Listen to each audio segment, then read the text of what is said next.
Karnan versus Arjunan. Mahabharatam എന്ന് കേൾക്കുന്ന സമയം മുതൽ ഇങ്ങനെ രണ്ട് ഫാക്ഷൻസ് അങ്ങ് ഫോം ചെയ്യും. പിന്നെ അങ്ങോട്ട് യുദ്ധമാണ്. ഒരുപക്ഷെ ഈ ലോകത്തിലെ ആദ്യകാല ഫാൻ ഫൈറ്റുകളിൽ ഒരെണ്ണമായിട്ട് നമുക്ക് വേണേൽ ഇതിനെ പറയാം. ചിലയിടങ്ങളിൽ കർണനെ വാഴ്ത്തുന്നു, ചിലയിടങ്ങളിൽ അർജുനനെ വാഴ്ത്തുന്നു, ചിലയിടങ്ങളിൽ അർജുനനെ വെറും കഴിവുകെട്ട ഒരു നീചനായിട്ട് പറയുന്നു, ചില സ്ഥലങ്ങളിൽ കർണനെ ഒരു നീചനായിട്ട് പറയുന്നുണ്ട്. ഇവരെ രണ്ടുപേരെക്കുറിച്ച് ഒന്ന് കേട്ടു നോക്കാം, ഈ രണ്ട് യോദ്ധാക്കളെക്കുറിച്ച്. നമസ്കാരം, ഞാൻ വൈശാഖ്. ടെലിസ്കോപ്പിലേക്ക് സ്വാഗതം.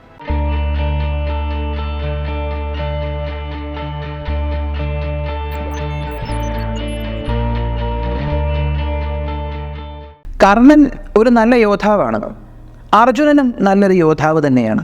ഇവരിൽ ഒരു യോദ്ധാവ് കൊള്ളാമെന്ന് പറഞ്ഞാൽ അതിൻ്റെ അർത്ഥം മറ്റൊരാൾ മോശമെന്നല്ല. ഒരു യോദ്ധാവ് നല്ലതാണെന്ന് അവകാശപ്പെടുന്ന ആളുകൾക്ക് മറ്റൊരു യോദ്ധാവ് മോശമാണ് എന്ന് അവകാശപ്പെടേണ്ട യാതൊരുവിധ കാര്യവുമില്ല എന്ന് തന്നെ ആദ്യം പറഞ്ഞു തുടങ്ങാം. ഇനി നമുക്ക് ആദ്യം അർജുനനെക്കുറിച്ച് തന്നെ കേൾക്കാം. അർജുനൻ എന്ന് പറയുമ്പോൾ നമുക്കറിയാം, കുന്തിദേവിക്ക് ദേവേന്ദ്രൻ്റെ പ്രസാദത്തിൽ ലഭിച്ച ഒരു മകനാണ്. മഹാഭാരതത്തിൽ ഒരുപക്ഷെ പിവട്ടലായിട്ടുള്ളൊരു കഥാപാത്രമായിട്ട് അർജുനനെ പറയാം. ഇപ്പോൾ ഗുഡ് ഗായ്സിൻ്റെ സൈഡാണെങ്കിൽ പോലും, ഈ ഒരു പാണ്ഡവന്മാരുടെ സൈഡിലാണെങ്കിൽ പോലും ഏറ്റവും കൂടുതൽ ബൂസ്റ്റ് ചെയ്യപ്പെടുന്ന ഒരു ക്യാരക്ടർ അർജുനനാണ്. കാരണം എന്താണെന്നറിയോ? മുതിർന്നവർക്ക് അവരുടെ മക്കൾ അർജുനനെ പോലെ ഒരാളാകണമെന്ന് ആഗ്രഹിക്കുന്ന പല ഇൻസ്റ്റൻസും മഹാഭാരതത്തിൽ വരുന്നുണ്ട്. ഈ അർജുനൻ എന്ന് പറയുന്ന ആൾ ചെറുപ്പം മുതലേ ഭയങ്കര ഭവ്യതയും ബഹുമാനവും ഒക്കെ ഉണ്ടായിരുന്ന ഒരാളാണ്. അതായത് തൻ്റെ മുതിർന്ന ആളുകളോടെല്ലാം ഒരു വല്ലാത്തൊരു ബഹുമാനം എന്നും അർജുനൻ കാണിച്ചിരുന്നു. അതുപോലെ തന്നെ ഇത് നമുക്കൊരു ടീച്ചറുടെ പോയിൻ്റ് ഓഫ് വ്യൂവിൽ നോക്കാം. ഒട്ടുമിക്ക എല്ലാ ടീച്ചേഴ്സും അർജുനനെ പോലെ ഒരു ശിഷ്യനെ ആഗ്രഹിക്കാറുണ്ട്. കാരണം ഇങ്ങനെ പറയുന്നു, അർജുനൻ സ്ഥിരബുദ്ധിയാണെന്ന്, സൂക്ഷ്മബുദ്ധിയാണെന്ന് പറയുന്നുണ്ട്. സ്ഥിരബുദ്ധി എന്ന് പറയുന്ന വാക്കിൻ്റെ അർത്ഥം എന്ന് പറയുമ്പോഴത്തേക്കും വളരെ സ്ഥിരപ്രജ്ഞനായിട്ടുള്ളൊരു വ്യക്തിയാണ് അർജുനൻ. മൈൻഡ് ഇങ്ങനെ പഠിക്കുന്ന സമയത്ത് ചാഞ്ചാടി കളിക്കത്തില്ല. ധനുർവിദ്യയിൽ പണ്ട് മുതലേ ഭയങ്കര താല്പര്യം അർജുനൻ കാണിച്ചിട്ടുണ്ടായിരുന്നു. അപ്പോൾ അത്രയും ഇഷ്ടപ്പെട്ട് പഠിച്ചതുകൊണ്ട് തന്നെ ദ്രോണാചാര്യരുടെ ശിഷ്യന്മാരിൽ ഏറ്റവും ടോപ്പായി വരാൻ സാധ്യതയുള്ളൊരു ശിഷ്യനായിട്ട് അദ്ദേഹത്തിന് മനസ്സിലായി അർജുനൻ. അതുകൊണ്ട് തൻ്റെ ഗുരുവിൻ്റെ സൈഡിൽ നിന്നും, തൻ്റെ പാരൻസിൻ്റെ സൈഡിൽ നിന്നും, തൻ്റെ എൽഡേഴ്സിൻ്റെ സൈഡിൽ നിന്നും, തൻ്റെ ബ്രദേഴ്സിൻ്റെ സൈഡിൽ നിന്നും എല്ലാം ഒരു നല്ല ബൂസ്റ്റിംഗ് അർജുനന് കിട്ടുന്നുണ്ട്. ഇതിൽ കൂടുതൽ കോൺഫിഡൻസ് ഒക്കെ ഒരാൾക്ക് കിട്ടാൻ വേറൊരു സോഴ്സിൻ്റെ ആവശ്യമില്ല. അപ്പോൾ ഹൈലി മോട്ടിവേറ്റഡ് ആയിട്ടുള്ള ഒരാളായിരുന്നു അർജുനൻ. അപ്പോൾ ഇതൊക്കെയുള്ള ഒരു കാരണം കൊണ്ട് തന്നെ പണ്ട് മുതലേ എല്ലാവരും അർജുനനിൽ മാത്രമാണ് ഫോക്കസ് ചെയ്തിരുന്നത്.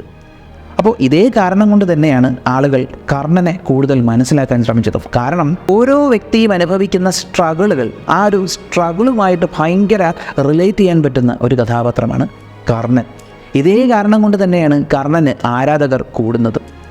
ഞാൻ എൻ്റെ ഇൻസ്റ്റാഗ്രാമിൽ ഒരിക്കൽ ഒരു പോൾ നടത്തിയായിരുന്നു, കർണൻ, അർജുനൻ, ഇവരിൽ ആരാണ് ഏറ്റവും ശ്രേഷ്ഠനായിട്ടുള്ള യോദ്ധാവെന്ന്. എനിക്ക് അർജുനന് കിട്ടിയ വോട്ട് കണ്ടപ്പോൾ സാധാരണ തോന്നിപ്പോയി. വെറും 10-20 പേരെ എന്തോ മാത്രമേ അർജുനന് വോട്ട് ചെയ്തുള്ളൂ. ബാക്കി 80-75% ആളുകളും കർണനെയാണ് വോട്ട് ചെയ്തത്. അപ്പോൾ ഇങ്ങനെ ഈ ഒരു ഹൈ ഡിഫറൻസ് വരാനായിട്ടുള്ള മെയിൻ കാര്യമെന്ന് പറയുന്നത് അർജുനന് കിട്ടിയിരുന്ന ഗ്രൗണ്ട് സപ്പോർട്ട് തന്നെയാണ്. ഇപ്പോൾ തൻ്റെ സഹോദരങ്ങൾക്കിടയിലാണെങ്കിൽ 4 പേരും അർജുനനെയാണ് കണ്ടിരുന്നത് അവരുടെ ഏറ്റവും വലിയ ആയുധമായിട്ട്.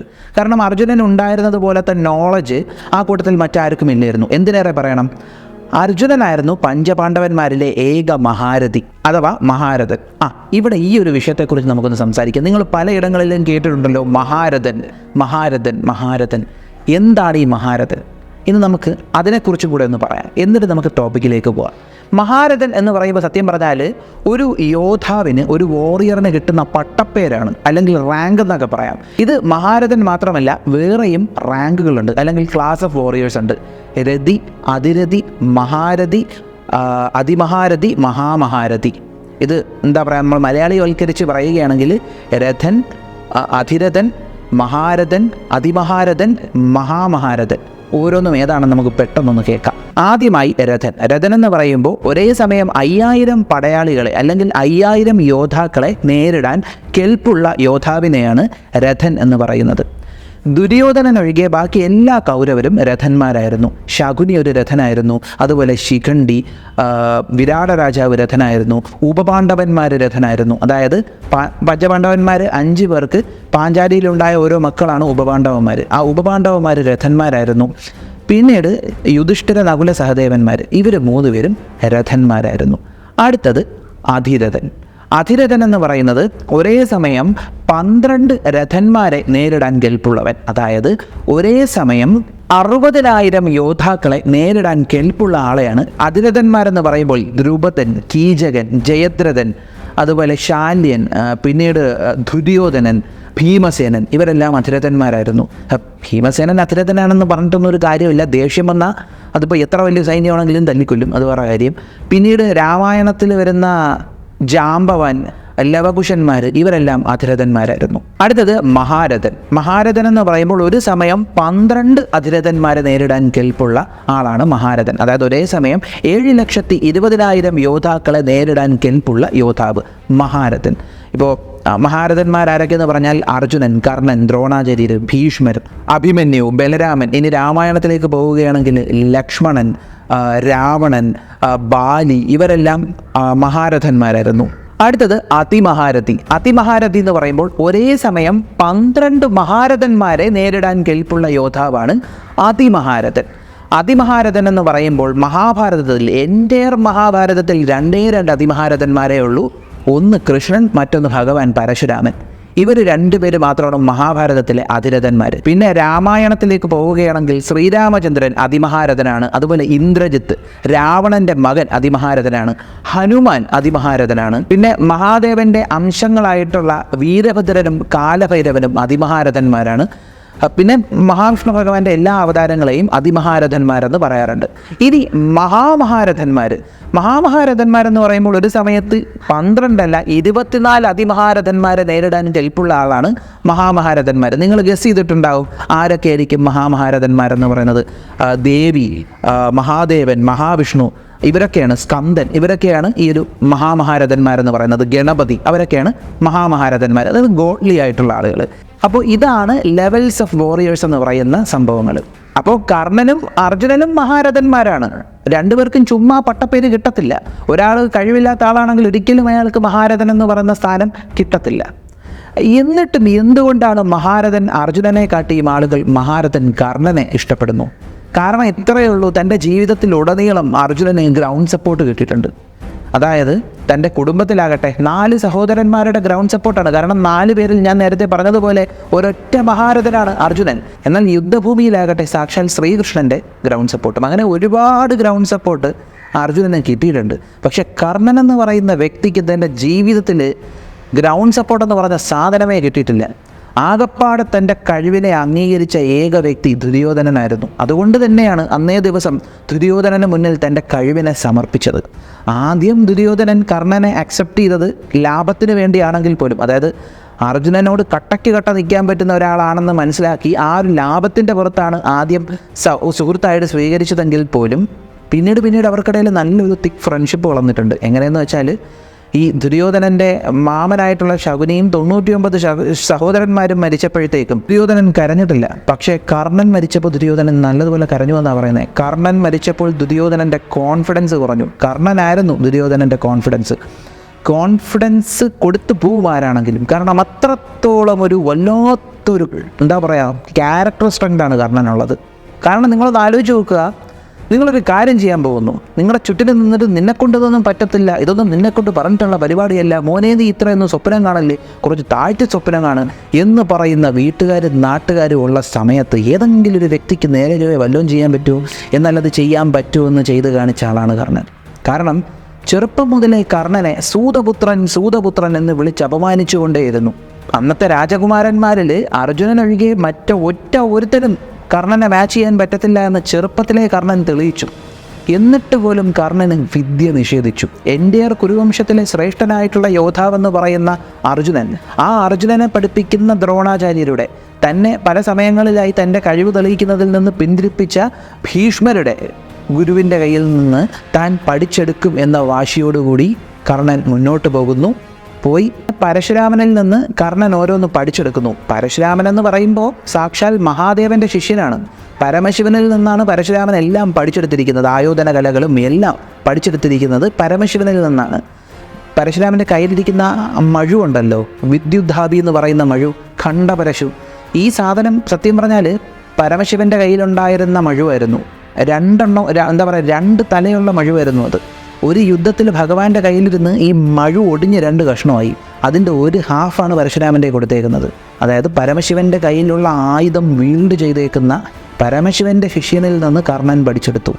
അപ്പോൾ നമുക്ക് അപ്പോൾ ഒരു കിടിലം ശിഷ്യനായതിൽ കുറ്റം പറയാൻ പറ്റത്തില്ല. കർണൻ നല്ലതുപോലെ പഠിച്ചെടുത്തു എന്ന് മാത്രമല്ല, പരശുരാമൻ്റെ ശിഷ്യന്മാർ തന്നെയാണ് ദ്രോണാചാര്യരും ഭീഷ്മരും. അവരെ കാട്ടിയും കർണനെ പരശുരാമൻ ഇഷ്ടപ്പെട്ടു. അത്രത്തോളം ഇഷ്ടപ്പെട്ടിട്ട് പരശുരാമൻ്റെ കയ്യിലുണ്ടായിരുന്ന ഒരു ധനുസ്സുണ്ട്, വിജയധനുസ്. ആ ധനുസ് കർണന് കൊടുത്തു ഗിഫ്റ്റായിട്ട് പോണതിന് മുമ്പേ. ശപിച്ചിട്ടേ, അതായത് കള്ളം പറഞ്ഞു എന്ന് മനസ്സിലായപ്പോഴത്തേക്കും കർണനെ ശപിക്കുന്നുണ്ട് പരശുരാമൻ. ഒരാവശ്യഘട്ടത്തിൽ നീ പഠിച്ചതെല്ലാം നീ മറന്നു പോകട്ടെ എന്ന് ശപിച്ചു. അപ്പോൾ കർണനങ്ങ് വിഷമമായിപ്പോയി. അതിലേറെ വിഷമമായിപ്പോയി പരശുരാമന്. അർജുനൻ്റെ കയ്യിൽ ഗാന്ധീപം ഉണ്ടായിരുന്നത് പോലെ അതുപോലെ തന്നെ നല്ല ഒന്നൊന്നര ഒരു ധനുസ് കർണൻ്റെ കയ്യിലും ഉണ്ടായിരുന്നു. പക്ഷെ ഒരു ചെറിയ വ്യത്യാസം ഉണ്ടായിരുന്നു. എന്തെന്നറിയൂ? അതങ്ങോട്ട് പോകവേ ഞാൻ പറയാം. അത് പറയാൻ ഒരു സാഹചര്യമുണ്ട്, അപ്പോൾ പറയാം. അപ്പോൾ പരശുരാമനിൽ നിന്ന് പഠിച്ചെടുത്തു. തൻ്റെ ഗുരുവിൽ നിന്ന് പഠിച്ചെടുത്തതിന് ശേഷം ഗുരുവിൽ നിന്ന് ശാപവാക്കുകൾ കേട്ടിട്ടാണ് കർണൻ വരുന്നത്. ഏതെങ്കിലും ഒരു സാധാരണ യോദ്ധാവായിരുന്നെങ്കിൽ, അർജുനനായിരുന്നെങ്കിൽ പോലും മെൻ്റലി തകർന്നു പോയനെ അർജുനൻ, ഇങ്ങനൊരു ശാപവാക്ക് ഗുരുവിൽ നിന്ന് കേട്ടിരുന്നെങ്കിൽ. എന്നാൽ ആ ശാപവാക്ക് കേട്ടിട്ട് പോലും കർണൻ തൻ്റെ കഴിവിൽ ആത്മാർത്ഥമായി വിശ്വസിച്ചു. ഓക്കെ, തൻ്റെ ഗുരു തന്നെ ശപിച്ചു, അതിൻ്റെ കാരണം ഇതാണ്, താൻ കള്ളം പറഞ്ഞതുകൊണ്ടാണ്. പക്ഷേ തൻ്റെ കഴിവിനെ താൻ പൂർണ്ണമായും ഡിപ്പെൻഡ് ചെയ്യും. കാരണം തൻ്റെ ഗുരു പഠിപ്പിച്ചത് അത്രയും വലിയ വിലമതിക്കാനാകാത്ത അറിവാണ്. ആ ഒരു കോൺഫിഡൻസ് കർണനുണ്ടായിരുന്നു. ഇതാണ് ഞാൻ പറഞ്ഞ strength in character. Karnan was unbreakable. കർണൻ്റെ മനോനിലയെ തെറ്റിക്കാൻ ആർക്കും കഴിഞ്ഞിരുന്നില്ല. കാരണം നമ്മുടെ KGF റോക്കി ഭായ് പറഞ്ഞൊരു ഡയലോഗ് ഉണ്ടല്ലോ, എന്താണ്, വന്ന അന്ന് മുതൽ ചുറ്റിക കൊണ്ട് ഇരുമ്പിനെ അടിച്ചടിച്ചിരുന്നു, എന്താ പറയുക, ഒരു പരിധിയിൽ കൂടുതൽ അടിച്ചാൽ ഇരുമ്പ് കത്തിയാവും, അങ്ങനെ ഒരു ഡയലോഗില്ലേ. ഏകദേശം അതുപോലെയായിരുന്നു കർണൻ്റെ ലൈഫ്. സൂതപുത്രൻ സൂതപുത്രൻ എന്ന് വിളിച്ച് ആളുകളെ കൊണ്ട് തന്നെ പിന്നീട് അംഗരാജൻ എന്ന് കർണൻ വിളിപ്പിച്ചു. കർണനെ അംഗരാജ്യം എന്ന് പറഞ്ഞൊരു ചെറിയ രാജ്യത്തിലെ രാജാവാക്കി ദുര്യോധനൻ. അങ്ങനെ അംഗരാജാവെന്ന് പറയുന്ന പദവി വരെ, രാജാവെന്ന പദവി വരെ എത്തി കർണൻ.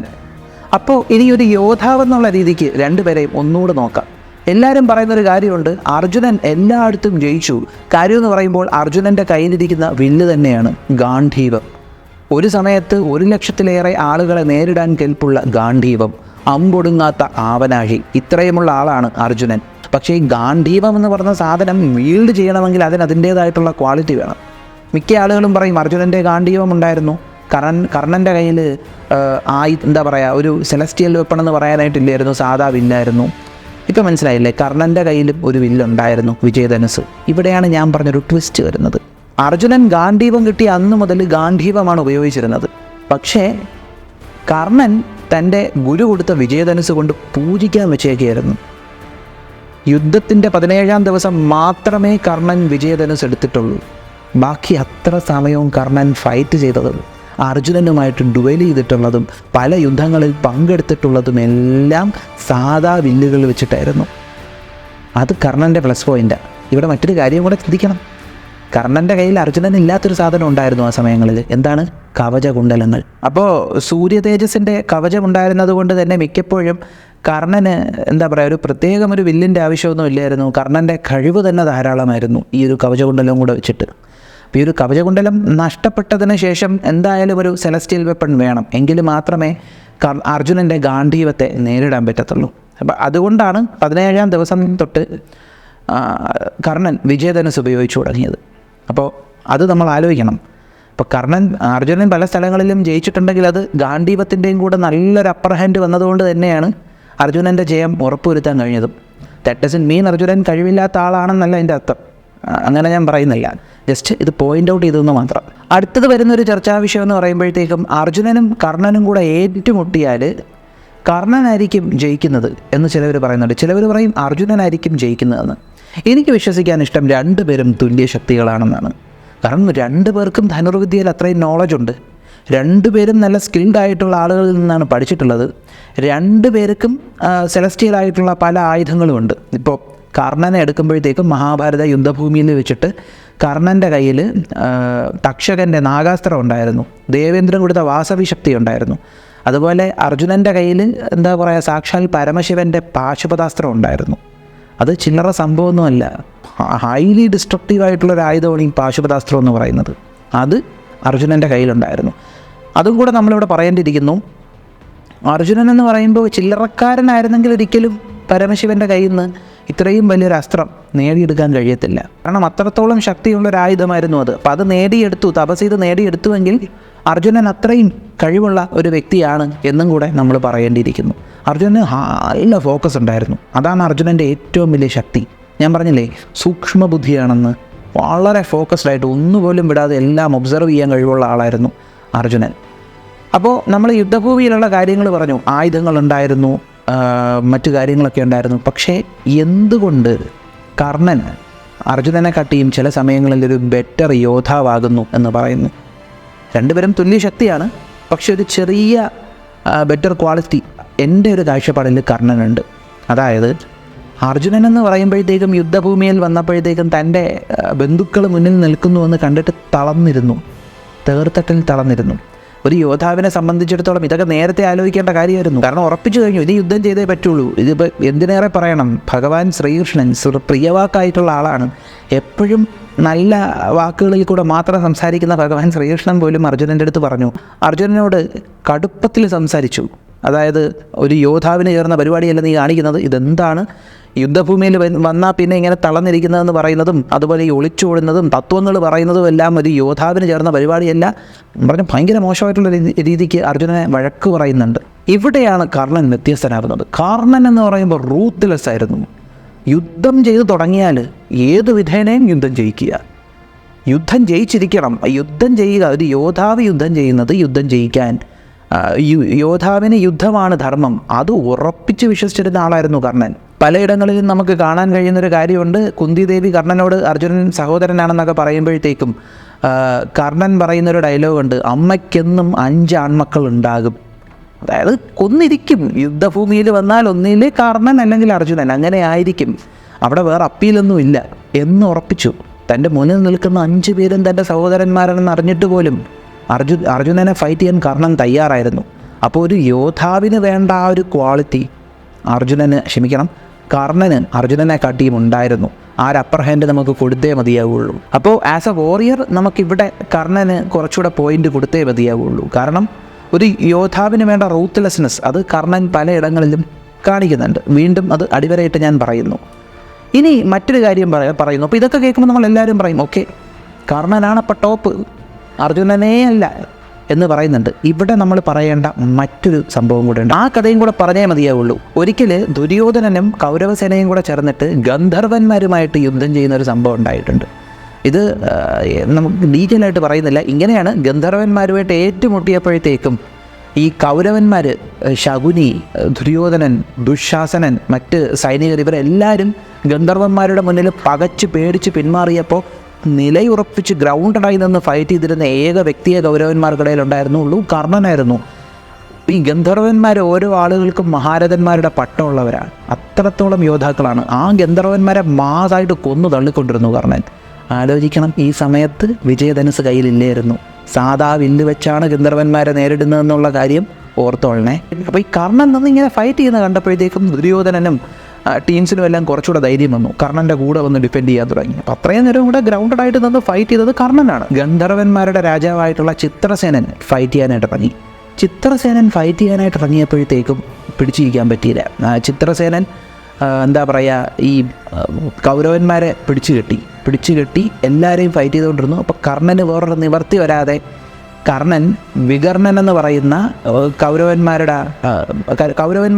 സഹോദരന്മാർക്കിടയിലുള്ള ഏക ധനുർധാരിയാണ് വികർണൻ്റെ തേരിൽ കയറി രക്ഷപ്പെടുന്നുണ്ട് അവിടെ നിന്ന്. മേ ബി റീഎൻഫോഴ്സ്മെൻ്റ് ആയിട്ട് വരാനായിട്ട് അവിടെ നിന്ന് പോയതായിരിക്കാം, അതെന്താണെന്തോ. പക്ഷേ കർണൻ അവിടെ നിന്ന് പോയിട്ടുണ്ട്. അപ്പോൾ ഇത് കണ്ട് പേടിച്ച് കൗരവ സൈന്യത്തിലുള്ള കുറേ പേര് ചെന്നിട്ട് യുധിഷ്ഠിരനോട് കാര്യം പറയും, ഇങ്ങനെ ഒരു സംഭവം ഉണ്ട്, ഒന്ന് രക്ഷിക്കണം എന്നും പറഞ്ഞു.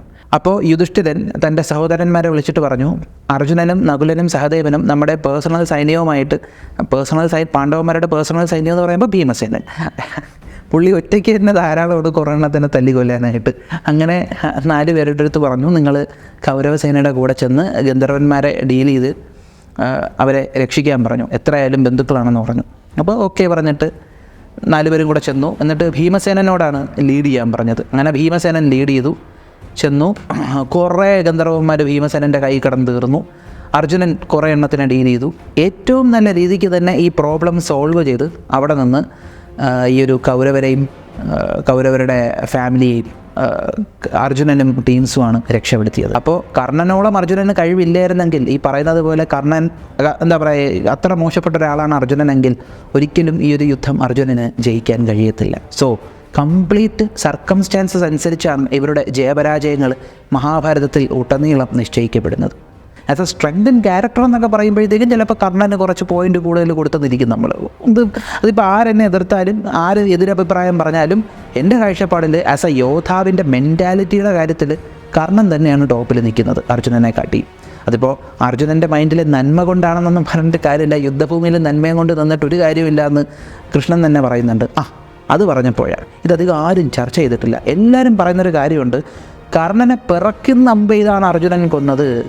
കർണൻ്റെ അടുത്ത് ചീപ്പായിട്ടുള്ളൊരു ടാക്ടിക്സാണ് ശ്രീകൃഷ്ണനും അർജുനനും ചെയ്തത് എന്നും പറഞ്ഞ് അർജുനനെ നല്ലതുപോലെ ആളുകൾ താറ്റുന്നുണ്ട്. അവർ മനസ്സിലാക്കാത്തൊരു കാര്യം ഉണ്ട്. ഈ ഒരു ചക്രവ്യൂഹത്തിനകത്തിട്ട് അർജുനൻ്റെ മകൻ അഭിമന്യുവിനെ എല്ലാവരും കൂടെ മ്യൂട്ടിലേറ്റ് ചെയ്ത് കൊല്ലാക്കൊല ചെയ്തല്ലോ. അതിൽ കർണനും ഭാഗമായിരുന്നു. ഇനി ഏറ്റവും ഇമ്പോർട്ടൻ്റ് ആയിട്ടുള്ളൊരു കാര്യം, മഹാരഥനായ അഭിമന്യു എന്ന് പറയുന്ന ചെറുപ്രായത്തിലാണ് മഹാരഥ പട്ടം അഭിമന്യുവിന് കിട്ടുന്നത്. അഭിമന്യുവിൻ്റെ കയ്യിൽ വില്ലുണ്ടായിരുന്ന അത്ര സമയവും ഒറ്റ ഒരുത്തൻ അഭിമന്യുവിൻ്റെ അടുത്തോട്ട് വരാൻ പോലും പറ്റിയിട്ടില്ല. അഭിമന്യു എയ്ത് വീഴ്ത്തിക്കൊണ്ടിരിക്കുകയായിരുന്നു ഓരോരുത്തന്മാരെയും. ഈ സമയത്ത് കർണൻ ദ്രോണാചാര്യരോട് ചോദിച്ചു, ഇതിപ്പോൾ എന്ത് ചെയ്യാൻ, ഇവനവൻ്റെ അച്ഛനെപ്പോലെ തന്നെ നിന്ന് ഫൈറ്റ് ചെയ്യുവാണല്ലോ, കുറച്ച് കൂടുതലാണെങ്കിലേ ഉള്ളൂ, എങ്ങനെ ഇവനെ ഹാൻഡിൽ ചെയ്യും എന്ന് ചോദിച്ചപ്പോൾ ദ്രോണാചാര്യർ പറഞ്ഞു, അവൻ എൻ്റെ ശിഷ്യനായ അർജുനൻ്റെ മകനാണ്, അർജുനൻ നല്ല രീതിക്ക് പഠിപ്പിച്ച് വിട്ടേക്കുന്നത്, ചെക്കൻ്റെ കയ്യിൽ വില്ലുള്ള അടുത്തോളം കാലം നമുക്കിവനെ തോൽപ്പിക്കാൻ പറ്റത്തില്ല, വില്ല് നമ്മൾ ഒടിച്ചു കളയണം എന്ന് പറഞ്ഞു. കർണനാണ് അഭിമന്യുവിൻ്റെ കയ്യിലുണ്ടായിരുന്ന വില്ലൊടിച്ചത്. ചില സ്ഥലങ്ങളിൽ ഇങ്ങനെ പറയുന്നുണ്ട്, അഭിമന്യു കർണനെ ഫേസ് ചെയ്യാതെ മറ്റൊരാളുമായി ഫൈറ്റ് ചെയ്തുകൊണ്ടിരുന്ന സമയത്താണ് കർണൻ വില്ലൊടിച്ചതെന്ന്. ചില സ്ഥലങ്ങളിൽ ഇങ്ങനെയും പറയുന്നുണ്ട്, അഭിമന്യുവിൻ്റെ വില്ല് കർണൻ ഒടിച്ചത് പിന്നിൽ നിന്ന് അമ്പ് ചെയ്തുകൊണ്ടാണെന്ന്. കാരണം വേറൊരാളെ ഫേസ് ഡുവൽ ചെയ്തുകൊണ്ടിരുന്നപ്പോഴാണ് അമ്പ് ചെയ്ത് വീഴ്ത്തിയത്. കർണനാണ് അപ്പോൾ അഭിമന്യുവിൻ്റെ കയ്യിലുണ്ടായിരുന്ന രക്ഷപ്പെടാനായിട്ടുള്ള പിടിവള്ളിയായിരുന്ന ആ വില്ല് നശിപ്പിച്ചു കളഞ്ഞത്. അതാലോചിക്കണം. ഞാൻ ചോദിക്കട്ടെ, നമുക്ക് കൃഷ്ണൻ, അർജുനൻ, ഇവർ അർജുനനെ മഹാരഥനായിട്ട് കാണുന്നതിന് പകരം, കൃഷ്ണനെ ദൈവത്തിൻ്റെ അവതാരമായി കാണുന്നതിന് പകരം ഒരച്ഛനെയും അമ്മാവനെയുമായിട്ട് സങ്കല്പിക്കുക. നിങ്ങൾ ഇത്ര മാത്രം ചിന്തിക്കുക. ഒരു പയ്യൻ, അവൻ മിടുക്കനാണ്. ആ പയ്യനെ അവരുടെ കുടുംബത്തിൽ തന്നെയുള്ള തടിമാടന്മാർ ഒരു വലിയ ചക്രവ്യൂഹം എന്നും പറഞ്ഞൊരു സാധനം ഉണ്ടാക്കി, അല്ലെങ്കിൽ വട്ടത്തിന് കൂടി നിന്നിട്ട് ഇടിച്ചിടി ചീഞ്ചപ്പരുവാക്കി കൊന്നുകളഞ്ഞു. അതിന് മെയിൻ പങ്ക് വഹിച്ച ആളുകളിൽ ഒരുത്തൻ, മെയിനായിട്ട് ആ പയ്യന് ഫൈറ്റ് ചെയ്യാൻ പറ്റാണ്ടാക്കിയ ഒരുത്തൻ, അവനെ ഒരച്ഛൻ്റെയും അമ്മാവൻ്റെയും മുന്നിൽ കിട്ടിയ ധർമ്മവും നോക്കിക്കൊണ്ട് നിൽക്കുമോ, അതോ അവനെ ആടിച്ച് നശിപ്പിച്ചു കളയുമോ? ഒന്നാലോചിച്ച് നോക്ക്. അപ്പം ഞാൻ നേരത്തെ പറഞ്ഞതുപോലെ അർജുനനെ ഒരു മഹാരഥനായിട്ടോ ശ്രീകൃഷ്ണസ്വാമിയെ ഒരു ദൈവമായിട്ടൊക്കെ കാണുന്നതിന് പകരം, നരനാരായണന്മാരായിട്ട് കാണുന്നതിന് പകരം അവരെ ഒരു അച്ഛനും ഒരു മാമനുമായിട്ട് സങ്കല്പിച്ചു നോക്കൂ. അപ്പോൾ അവരാ ചെയ്തതിൽ നമുക്ക് ജസ്റ്റിഫൈ ചെയ്ത് പോവും. കാരണം എന്താ പറയുക, ഈ കർണൻ എന്താ പറയുക, സ്ട്രോങ് ഇൻ ക്യാരക്ടർ എന്ന് ഞാൻ തന്നെ പറഞ്ഞു. ഒരുപാട് നല്ല കാര്യങ്ങൾ പറഞ്ഞ കർണൻ തന്നെ ഈ അഭിമന്യുവിനെ അതിൻ്റെ അകത്തിട്ട് കുത്തിയിട്ടുണ്ട്, കർണനും കുത്തിയിട്ടുണ്ട്. അപ്പം പിന്നെ അവിടെ എന്താ പറയുക, അവിടെ ധർമ്മം പൊക്കി പിടിച്ചുകൊണ്ടൊന്നും ഇരിക്കാൻ ആർക്കും തോന്നത്തില്ല, എടുത്തിട്ട് പൂശാനേ തോന്നത്തുള്ളൂ. അത് തന്നെയാണ് ആ അർജുനൻ ചെയ്തതും. പക്ഷേ ഇവിടെ മറ്റൊരു കാര്യവും കൂടെ ഉണ്ട്. കർണൻ്റെ കീർത്തി വാനോളം ഉയരുകയും ചെയ്തു ഇങ്ങനെ ചതിച്ചു വന്നപ്പോഴത്തേക്കും.